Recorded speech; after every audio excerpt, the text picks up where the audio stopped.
Assalamualaikum warahmatullahi wabarakatuh. Baiklah, di sini kami akan mempresentasikan hasil UAS Deep Learning kami, yaitu pengembangan sistem deteksi anomali pada data sensor IoT menggunakan arsitektur hybrid CNN dan hybrid CNN LSTM. Baiklah, di sini perkenalkan saya Tia Dianti Fadli dengan NPM G1A022002. Kemudian teman saya yaitu Tiesya Andriani Ramadanti, NPM G1A022014 dan Imelda Cintia, NPM G1A02200022. Selanjutnya itu latar belakang. Data sensor Internet of Things atau IoT itu berbentuk deret waktu atau time series yang rentan mengandung anomali akibat gangguan sistem atau kerusakan perangkat. Deteksi anomali penting untuk menjaga keandalan sistem IoT, namun menjadi tantangan karena pola data yang kompleks, non-linear, dan tidak seimbang, sehingga metode konvensional berbasis statik itu memiliki keterbatasan dalam menangani karakteristik tersebut. Oleh karena itu, penelitian ini bertujuan mengembangkan sistem deteksi anomali berbasis deep learning menggunakan arsitektur hybrid CNN LSTM yang mampu mempelajari pola lokal dan ketergantungan temporal secara efektif serta siap diimplementasi pada lingkungan IoT berbasis edge. Kemudian dataset yang kami gunakan yaitu dataset yang diperoleh dari Numenta Anomaly Benchmark atau NIB yang merupakan dataset publik dan terstandarisasi untuk penelitian deteksi anomali. Kemudian dataset itu berisi substan yang digunakan adalah mesin temperatur sistem failure. Data berupa pembaca sensor suhu IoT berbentuk deret waktu atau time series. Total jumlah data yang kami gunakan yaitu sebanyak 22.695 data. Kemudian setiap data memiliki atribut timestamp dan nilai suhu serta dataset dilengkapi anotasi anomali dalam bentuk interval. Selanjutnya itu pemrosesan dan eksplorasi data. Hal yang pertama yaitu kami melakukan pemeriksaan missing value pada data sensor. Kemudian konversi anotasi anomali berbasis interval waktu menjadi label binar pada setiap data, yaitu 0 adalah data normal dan 1 adalah data anomali. Dan terakhir, melakukan normalisasi min-max scaling agar nilai sensor berada pada rentang 0 dan 1. Ini tujuannya meningkatkan stabilitas dan efisiensi pelatihan model. Selanjutnya akan dijelaskan oleh teman saya. Oke, selanjutnya saya akan menjelaskan tentang normalisasi dan segmentasi data. Yang pertama dilakukan data sensor dinormalisasi menggunakan min-max Sterling ke rentang 0 dan 1. Yang kedua, data deret waktu kemudian disegmentasi menggunakan metode sliding window untuk membentuk sampel input model CNN LSTM. Selanjutnya, setiap window merepresentasikan urutan nilai sensor dalam satu periode waktu dan diperlakukan sebagai satu sampel data. Yang keempat, proses segmentasi menghasilkan 706 window data dengan distribusi 619 window normal, 87 window anomali. Distribusi di samping menunjukkan bahwa karakteristik ketidakseimbangan kelas tetap dipertahankan setelah proses segmentasi. Selanjutnya, pembagian dataset. Data hasil proses windowing dibagi menjadi data training sebanyak 70%, data validation sebanyak 15%, dan data test sebanyak 15%. Pembagian dataset dilakukan secara berurutan, yaitu time-based split untuk menjaga urutan temporal data dan menghindari kebocoran informasi. Berikut ini distribusi kelas masing-masing dari subsetnya. Untuk yang subset training itu data normal berjumlah 450, untuk data anomali berjumlah 44, untuk subset validation data normal sejumlah 87, data anomali sejumlah 24, dan untuk subset test untuk data normal sebanyak 87, untuk data anomali sebanyak 19.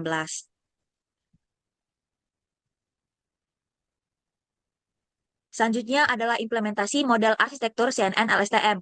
Untuk proses pelatihannya, itu yang pertama, pelatihan model dilakukan menggunakan kelas weighting untuk menangani ketidakseimbangan kelas. Yang kedua, kelas anomali diberikan bobot lebih besar agar model lebih sensitif terhadap kejadian anomali.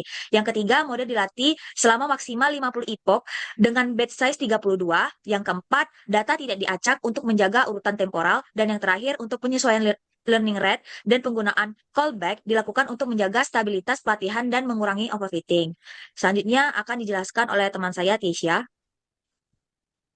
Baiklah, untuk tahap evaluasi model CNN LSTM, evaluasi dilakukan dengan menerapkan threshold klasifikasi pada keluaran probabilitas model.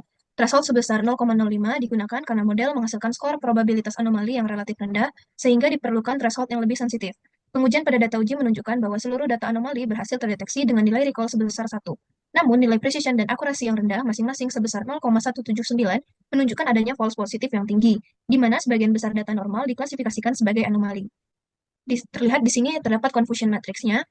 Meskipun begitu, performa klasifikasi biner dipengaruhi oleh threshold. Metrik berbasis pemeringkatan menunjukkan hasil yang baik pada data tidak seimbang. Dari hasil evaluasinya terdapat threshold 0,05, recall 1, ROC-AUC-nya di 0,986, dan PR-AUC-nya di 0,962. Perbandingannya dengan SVM, model SVM, sebagai pembanding terhadap pendekatan deep learning digunakan support vector machine atau SVM dengan kernelnya RBF sebagai model baseline. Agar data hasil segmentasi dapat diproses oleh SVM, data window yang semula berbentuk 3 dimensi, yaitu jumlah window, ukuran window, dan fitur, terlebih dahulu diubah menjadi vektor 1 dimensi melalui proses flattening. Selanjutnya, dilakukan standarisasi fitur menggunakan standar scalar untuk menyamakan skala data sebelum pelatihan model.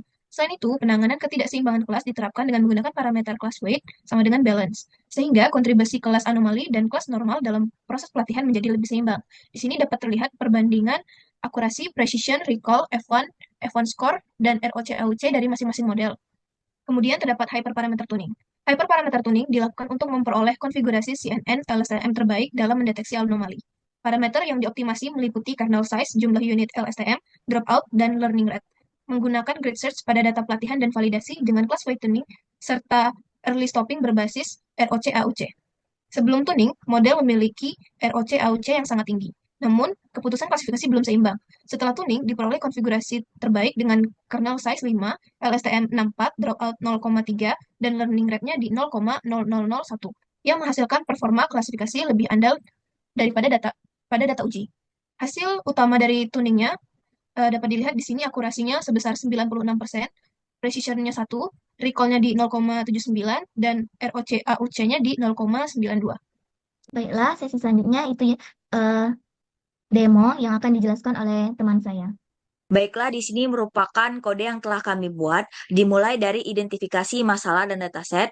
Selanjutnya dilakukan tahapan pra-preprosesan dan eksplorasi data, dimulai dengan load dataset dan cek isi dataset. Terus dilakukan load label, selanjutnya dicek distribusi kelas dan visualisasi anomali. Selanjutnya dilakukan normalisasi data dan dilakukan windowing segmentasi temporal.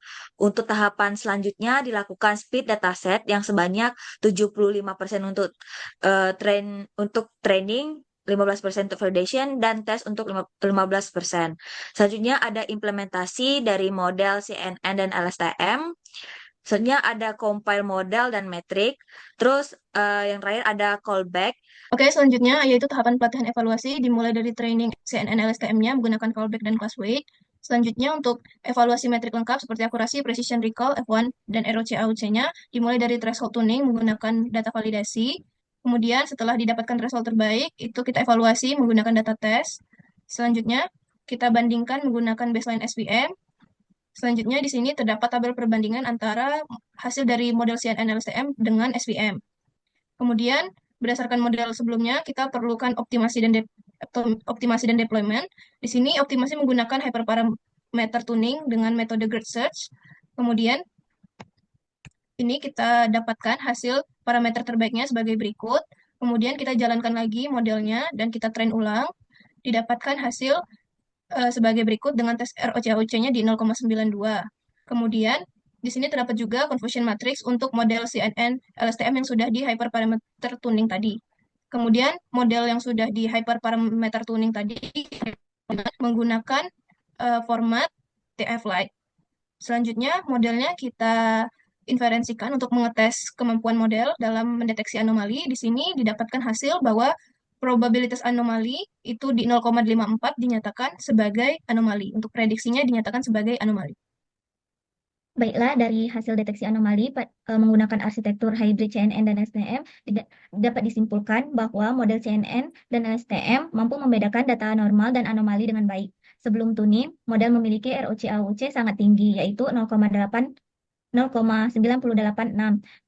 Namun, keputusan klasifikasi belum seimbang. Setelah hyperparameter tuning, itu kernel size 5, menggunakan kernel size 5, LSTM 64, dropout 0,3, learning rate 0,0001, itu memiliki performa menjadi lebih seimbang dengan akurasi 96%, precision 1,00, recall 0,79, dan ROC sekitar 0,92 dibandingkan SVM dengan kernel RBF yang memiliki akurasi 82%, namun gagal mendeteksi anomali. Sehingga CNN dan STN yang telah dituning terbukti lebih unggul dan andal untuk deteksi anomali berbasis time series.